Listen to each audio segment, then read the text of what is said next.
People are slowly but surely losing their capacity to create and to imagine and to invent. As you think back over the course of human history, for the vast majority of history, entertainment was a very interactive process. People would sit around fires and they would tell stories and they would engage with those stories and talk back and forth, adding to them and taking away from them in a process that was very engaging for the mind and causing people to create and constantly think about what they were what they were taking in. And we just don't see that anymore.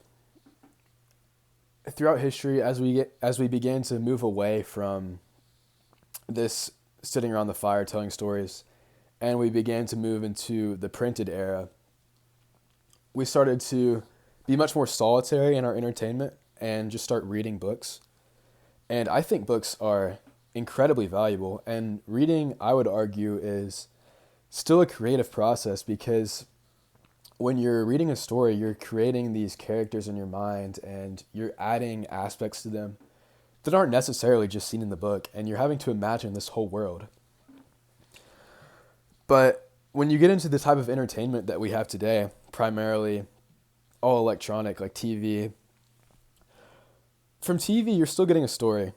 And I would say there are certainly movies and shows that have really good messages and contain complex themes and things that are good to watch and think about, but watching TV isn't a creative process at all.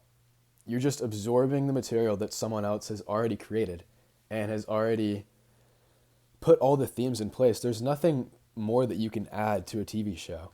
You just watch it. But the really scary thing is that I don't even think people watch TV anymore. It seems like the vast majority of entertainment these days is just scrolling on your phone. TikTok, Instagram, YouTube, these 15-second clips that you only watch 5 seconds of, just trying to scroll until you get that next dopamine hit. And yeah, maybe every once in a while you learn a cool fact or you see something funny.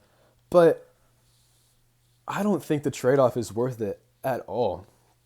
We've completely given away our creative processes and we're losing out on so many inventions and so many things that we could have if people were creating. People just aren't creating anymore.